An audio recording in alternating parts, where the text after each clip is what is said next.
অনেকেরই ধারণা রূপকথা আবার বড়রা কি পড়বে, ও তো শিশু পাঠ্য ব্যাপার। কিন্তু সত্যিই কি তাই? রূপকথার মোড়কে বড়দের গল্প যে কত আছে তার ইয়ত্তা নেই। যদি আমাদের ঠাকুরমার ঝুলিতেই চোখ রাখি, তা কি নিছকই শিশু পাঠ্য? রসিকজন তাতে একমত হবেন না বলেই মনে হয়। বিশ্ব সাহিত্যের ক্ষেত্রেও একই কথা। বিউটি অ্যান্ড দ্য বিস্ট কিংবা সিন্ড্রেলা অথবা স্লিপিং বিউটি বা এরকম অজস্র উদাহরণ আছে, যা থেকে বড়দের গল্পও তৈরি হয়েছে অনেক। আজ গল্পে আড্ডায় রৌহিনের আসরে আমাদের উপজীব্য ফরাসি দেশের রূপকথা। আমাদের দেশে দক্ষিণারঞ্জন মিত্র মজুমদার যেমন বাংলার রূপকথাগুলি সংগ্রহ করে লেখ্য ভাষায় পরিমার্জিত করে আমাদের উপহার দিয়েছিলেন, ফ্রান্সে ঠিক সেই কাজটিই সপ্তদশ শতকে করে রেখে গেছেন শার্ল পেরো। সেই সংগ্রহেরই একটি ফরাসিতে রিকি আলা হুপে, বাংলায় অনুবাদক কৌশিক মজুমদার যার নাম দিয়েছেন টিকিওয়ালা রিকি, আজ শুনবো আমরা। এটি সংকলিত আছে বুকফার্ম প্রকাশিত হারানো দিনের গল্প বইটিতে। মূল কাহিনীতে ঢোকার আগে আরো দু একটি কথা বলা প্রয়োজন। প্রথমত, কৌশিক জানিয়েছেন এগুলিকে অনুবাদ না বলে কথন বলাই ভালো, কারণ এই ধরনের গল্প সরাসরি অনুবাদ করলে তার মূল ভাবটাই মাঠে মারা যায়। আর দ্বিতীয়ত, এই বইয়ের গল্পগুলি সম্পূর্ণতই প্রাপ্তবয়স্কদের জন্য, রূপকথাই কিন্তু ছোটদের নয় আদৌ। এবারে আসুন শুনে নেওয়া যাক কৌশিক মজুমদার কথিত শার্ল পেরোর কাহিনী টিকিওয়ালা রিকি, পাঠে আমি রৌহিন। অনেক দিন আগে এক দেশের এক রাজার রানীর এক ছেলে হলো। সে ছেলে দেখতে এতই কুৎসিত, এতই বিকৃত যে প্রথমে সবাই ধন্দে পড়ে গেছিল এ আদৌ মানুষের সন্তান কিনা। কিন্তু ভাগ্য ভালো, সেখানে উপস্থিত ছিল এক পরী। সে সবাইকে বোঝালো দেখতে খারাপ হলেও এই ছেলের মতো বুদ্ধিমান খুব কম মানুষই হবে। শুধু তাই না, এ যদি কাউকে ভালোবাসে তবে সেও সেই বুদ্ধির কিছু অংশ পেয়ে যাবে। বেচারা রানী এমন সন্তান পেয়ে তো মরমে মরেছিলেন। এই কথা শুনে কিছুটা হলেও তিনি শান্তি পেলেন। যবে থেকে ছেলে বড় হয়ে কথা বলা শুরু করলো, সে কথা এতই বুদ্ধিদীপ্ত আর বিচক্ষণ, সবাই তার কথা মুগ্ধ হয়ে শুনত। ও হ্যাঁ, বলতে ভুলে গেছি, জন্মের সময় থেকেই তার কিন্তু মাথা ভরা টাক, শুধু এক জায়গায় কিছুটা চুল গোছা হয়ে জট পাকিয়ে আছে। এই জন্যই সবাই তাকে টিকিওয়ালা রিকি বলে ডাকত। রিকি ওদের পারিবারিক নাম। 7 বছর বাদে পাশের রাজ্যের রানীর যমজ মেয়ে জন্মালো। বড় মেয়ে তো ভোরের আলোর চেয়েও সুন্দর দেখতে। একে দেখে সেই রানী যেমন আনন্দ পেলেন, তেমন একটু ভয়ও রইলেন। কি জানি এমন রূপসী মেয়ের কোনো ক্ষতি না হয়। রিকির জন্মের সময় যে পরী পাশে ছিলেন, তিনি ওখানেও আতুর ঘরে উপস্থিত। তিনি রানীকে বুঝিয়ে বললেন, চিন্তা করবেন না, এই মেয়ে দেখতে যতই সুন্দর হোক, এর মাথায় বুদ্ধি বলে কিছুই থাকবে না। যত সুন্দরী হতে থাকবে, বুদ্ধিও কমতে থাকবে সেই হারে। খানিক বাদেই ছোটটি জন্মাতে রানীর মন খারাপ 10 গুণ বেড়ে গেল। এই মেয়ে অত্যন্ত কদর্য দেখতে। পরী আবার রানীকে সান্ত্বনা দিল, চিন্তা করবেন না রানীমা, এই মেয়ে অন্য নানা দিকে এতই গুণবতী হবে যে রূপের অভাব কেউ বুঝতেই পারবে না। তাহলে তো খুবই ভালো হয়, কিন্তু বড় জনের মাথায় বিন্দুমাত্র বুদ্ধি থাকবে না, এটাই বা কেমন হলো? সে বিষয়ে আমি কিছুই করতে পারবো না রানীমা। সুন্দরের দিক থেকে বলতে পারি, সারা পৃথিবীতে অমন সুন্দরী আর একটিও হবে না। তবে হ্যাঁ, আমি একটা বর ওকে দিতে পারি। ও যদি সত্যিকারের কাউকে ভালোবাসে, তবে ও কোনো কুৎসিত মানুষকেও সুন্দর বানিয়ে দিতে পারবে। দুই রাজকন্যা বড় হতেই পরীর কথা সত্যি প্রমাণিত হলো।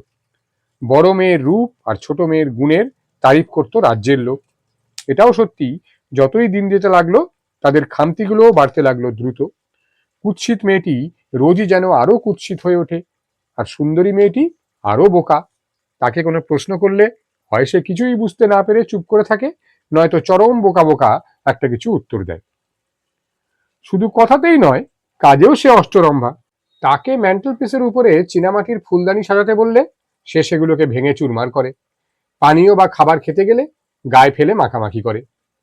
যদিও বড়র রূপ দেখে সব ছেলেরা তাকেই ঘিরে ধরে, কিন্তু খানিক কথা বলার পর সবাই বুঝে যায়। এদিকে ছোট দেখতে খারাপ হলেও তার বুদ্ধিমান কথা আর সরল হাবভাবে সবাই তার সঙ্গেই কথা বলতে চায়। বড় মেয়ে একলা হয়ে পড়ে। অবশ্য বড় মেয়ে এতটাই বোকা যে সেই বোধটুকুও তার নেই। সে শুধু ভাবে, কেন কেউ আমায় পছন্দ করে না, কেন সবাই বোনকেই ভালোবাসে। দুঃখে মাঝে মধ্যে মরে যেতে ইচ্ছে করে তার।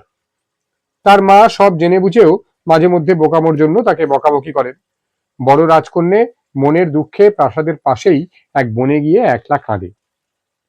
একদিন তেমনই বসে বসে কাঁদছে, হঠাৎ দেখতে পেল এক বেঁটে হতকুচ্ছিত লোক দামি জামা কাপড় পরে বনের মধ্যে দিয়ে হেঁটে আসছে।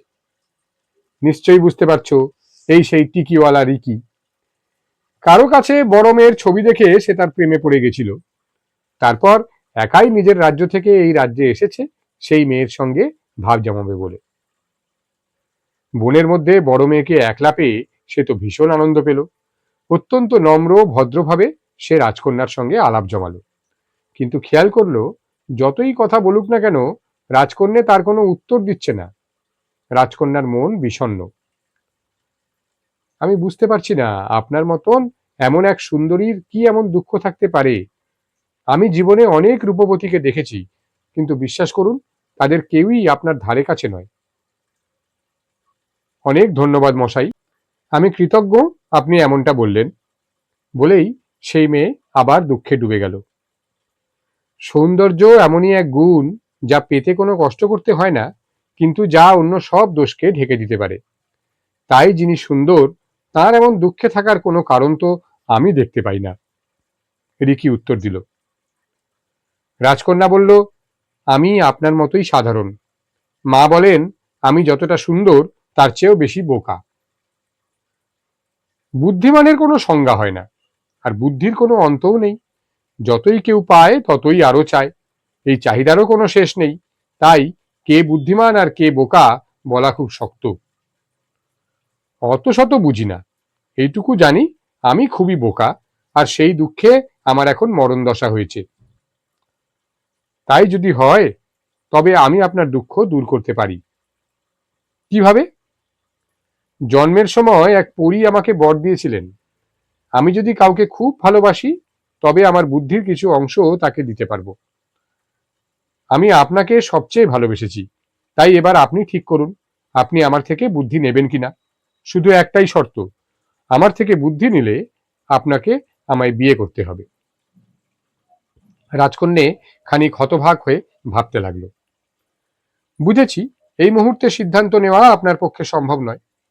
এতে আশ্চর্যের কিছু নেই, বরং আপনাকে গোটা 1 বছর সময় দিচ্ছি। আপনি ভাবুন, ভেবে আমায় জানাবেন। এমনিতেই রাজকন্যার বুদ্ধি কম, তার উপরে বুদ্ধিমান হবার জন্য তার এত তাড়া ছিল যে সে ভাবলো 1 বছর বেজায় বড় সময়। তাই সঙ্গে সঙ্গেই সে রিকির প্রস্তাবটা মেনে নিল, তবে একটা শর্ত রাখলো। আজ থেকে ঠিক 1 বছর পরে সে রিকিকে তখনই বিয়ে করবে যদি সত্যি সত্যি তার বুদ্ধি বাড়ে, নচেত নয়। বলেই সে চমকে গেল। এত সুন্দরভাবে সাজিয়ে গুছিয়ে কথা তো সে আগে কোনোদিন বলেনি। বুঝলো রিকির বুদ্ধির কিছু অংশ এরই মধ্যে তার ভিতরে ঢুকে গেছে। তারপর বেশ কয়েক ঘন্টা তারা দুজন একান্তে বসে গল্প করলো। রাজকন্যা এত সুন্দর বুদ্ধিমত্তার সঙ্গে রিকির কথার জবাব দিতে শুরু করলো যে রিকিও ভয় পেয়ে গেল। কে জানে, হয়তো তার বুদ্ধির বেশিটাই রাজকন্যার কাছে চলে গেছে। প্রাসাদে ফিরে যাবার পর সবাই বড় রাজকন্যার মধ্যে একটা অদ্ভুত পরিবর্তন খেয়াল করলো। আগে যে মেয়ে অর্থহীন মন্তব্য করত, অকারণে হাসত, সে এখন দারুণভাবে তার মনের ভাব প্রকাশ করছে। আচমকা তার এই পরিবর্তনে প্রায় সবাই খুশি হলো, একজন বাদে, তার নিজের ছোট বোন। এবার আর তার বুদ্ধির টানে কেউ তার কাছে আসবে না। বড় বোনের রূপ গুণ দুটোই হয়েছে। সে মনে মনে বড়কে হিংসা করতে লাগলো। কিছুদিন আগে অবধি রাজা সভা চালাতে ছোটর পরামর্শ নিতেন, এমনকি ছোটর বাড়িতে সভাও বসিয়েছেন।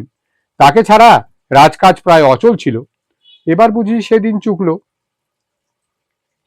বড় মেয়ের বুদ্ধি বাড়ার খবরে চারিদিকে হইচই পড়ে গেল। আশেপাশের সব রাজ্যের রাজকুমারেরা তাকে বিয়ে করতে উঠে পড়ে লাগলো। প্রায় রোজই বিয়ের জন্য কেউ না কেউ আসে, কিন্তু রাজকুমারীর মনে হলো এখনো তার যথেষ্ট বুদ্ধি গজায়নি, তাই সে সবাইকেই মানা করতে লাগলো। শেষে দূর দেশ থেকে এলো এক রাজপুত্র। সে এতই সুন্দর, এতই বড়লোক, এতই বুদ্ধিমান যে রাজকন্যার তাকে ভারী মনে ধরল। এদিকে রাজাও বলে দিয়েছিলেন চাইলে সে তার নিজের বর পছন্দ করতে পারে, তাই সেদিকেও কোনো বাধা রইল না। কিন্তু মানুষ যত বুদ্ধিমান হয় ততই সে কোনো সিদ্ধান্ত নিতে সমস্যায় পড়ে। সে বাবার কাছে কিছুটা সময় চাইল। বিয়ে নিয়ে ভাবার জন্য সে সেই বনে গেল যেখানে তার সঙ্গে রিকির দেখা হয়েছিল। বনে ঢুকেই তো সে অবাক। বিরাট হৈ হৈ পড়ে গেছে চারিদিকে, লোকজন দৌড়চ্ছে এদিক ওদিক। একটু মন দিয়ে শুনে সে বুঝলো লোকে চেঁচাচ্ছে, ওরে উনুন ধরা, ওরে কড়াই বসা, ওরে কুটনো কুটে দে। একটু হাঁটার পরেই জঙ্গলের মধ্যে বিরাট এক খোলা মাঠ দেখল। তাতে বিরাট তাঁবুর মধ্যে রান্নাঘর, এক গাদা রাঁধুনে আর তাদের জোগালেরা ব্যস্ত হয়ে রান্না বান্না করছে। আরো একদল চাকর বিরাট এক টেবিল নিয়ে ভোজের আয়োজন করছে। প্রায় জনা 20-30 লোক সকলের বসার জায়গা সাজাচ্ছে। প্রায় সবার মাথাতেই রাঁধুনির টুপি, আর সবাই মিলে অদ্ভুত সুরে বিয়ের গান গাইছে। রাজকুমারী তো দেখে অবাক। একজনকে জিজ্ঞেস করতে সে বলল, আপনি জানেন না রাজকুমারী, আগামীকাল তো আমাদের রাজপুত্র রিকির বিয়ে। অমনি রাজকুমারীর মনে পড়ে গেল গত বছর ঠিক আজকের দিনেই তার সঙ্গে রিকির মোলাকাত হয়েছিল। সে এক্কেবারে ভুলে গেছে। ভোলার কারণ একটাই, যখন সে কথা দিয়েছিল তখন সে ছিল বোকা, আর এতদিনে তার মাথায় বুদ্ধি গজিয়েছে। বোকামোর দিনগুলো তাই সে ভুলেই গেছে বলা যায়। 2 পা এগোতে না এগোতেই রিকির সঙ্গে দেখা। সে তো সেজেগুজে একেবারে তৈরি, বিয়ের সময় বর যেমন তৈরি থাকে। দেখুন রাজকুমারী, আমি কেমন কথা রেখেছি। জানি আপনিও আপনার কথা রাখবেন। কাল আমাদের বিয়ে হবে, আমরা পৃথিবীর সব সেরা বরবউ হব। সত্যি বলতে কি, আমি এখনো মনস্থির করতে পারিনি। পারিনি বলবো কেন, পেরেছি। আমার পক্ষে আপনাকে বিয়ে করা সম্ভব না। আপনি আমায় অবাক করলেন রাজকুমারী। আমি বুঝতে পারছি, কিন্তু আপনিও বুঝুন, যদি আমি কোনো বোকা লোক বা ভাঁড়ের সঙ্গে কথা বলতাম, তবে সে একটা কথাই বলতো, আপনি আমায় কথা দিয়েছেন, আপনাকে বিয়ে করতেই হবে। কিন্তু আপনি তো তেমন নন। আমার জ্ঞান বুদ্ধি মতে আপনার মতো অনুভূতিপ্রবণ মানুষ খুব কমই আছে। আপনি নিশ্চয়ই বুঝবেন একেবারে না ভেবে চিনতে যে আপনাকে বিয়ে করার কথা দিয়েছিলাম তার কতটা সত্যিই যুক্তিযুক্ত। আজ আপনার দেওয়া বুদ্ধি পেয়ে আমি সম্পূর্ণ এক নতুন মানুষ। আমি এখন যেসব সিদ্ধান্ত নিতে পারি সেগুলো তখন আমার পক্ষে নেওয়া অসম্ভব ছিল। যদি আপনি সত্যিই আমাকে বিয়ে করতে চাইতেন, তবে বলবো আমাকে এই বুদ্ধি দান করা আপনার উচিত কাজ হয়নি। যদি কেউ আপনাকে বিয়ের জন্য জোরাজুরি করে, তবে নিশ্চয়ই সে কোনো বোকা লোক বা ভাঁড় হবে। আপনি তো তাই বললেন রাজকুমারী। কিন্তু আমার জায়গায় আপনি থাকলে কি করতেন? যদি আপনার সারা জীবনের ভালোবাসা একটা হাঁ কিংবা একটা নায়ের উপর নির্ভর করত? সংবেদনশীল হওয়া কিংবা বুদ্ধিমান হওয়া মানে কি হৃদয়হীন হওয়া? অন্যদের থেকে আলাদা কিছু হয়ে ওঠা? এক মুহূর্তের জন্য ভাবুন, যখন আপনি নিজে বুদ্ধি পেলেন, তখন কি আরো বুদ্ধির জন্য আপনার মন উতলা হয়নি? সত্যিটা মেনে নিন, আমার কুৎসিত চেহারা বাদে আর কি কোনো কারণ আছে যে কারণে আপনি আমাকে বিয়ে করতে চান না? আপনার কি আমার পরিবার, আমার বুদ্ধি, আমার স্বভাব চরিত্র নিয়ে কোনো সমস্যা আছে? প্রশ্নই ওঠে না। রাজকুমারী উত্তর দিল, আপনি আমার দেখা সবচেয়ে ভদ্র মানুষ। সেক্ষেত্রে একগাল হেসে রিকি বলল, আপনার হাতেই সে ক্ষমতা আছে যাতে আপনি আমাকে পৃথিবীর সবচেয়ে সুন্দর পুরুষ বানাতে পারেন। কিভাবে? নিজে থেকেই। যদি আপনি আমাকে মন থেকে ভালোবাসেন আর চান আমি সুন্দর হয়ে উঠি, তাহলেই আমি সুন্দর হয়ে উঠব। আপনি হয়তো জানেন না, যে পরী আমার জন্মের সময় আমায় বর দিয়েছিলেন যাতে আমি আমার বুদ্ধি অন্যকে দিতে পারি, তিনি আপনাকেও বর দিয়েছিলেন যাতে আপনি যাকে ভালোবাসবেন তিনিও আপনার রূপের অংশ পাবেন। যদি তাই হয়, তবে আমি মন থেকে চাইছি যেন আপনি পৃথিবীর সবচেয়ে সুন্দর, সবচেয়ে আকর্ষণীয় পুরুষ হয়ে ওঠেন। আমাকে যে বর দেওয়া হয়েছে তার ফল যেন আপনি পান। বলতে না বলতে টিকিওয়ালা রিকি তার চোখের সামনে দারুণ সুদর্শন সৌম্য এক রাজপুত্রে পরিণত হলো। এত সুন্দর কোনো পুরুষ রাজকুমারী আগে দেখেনি।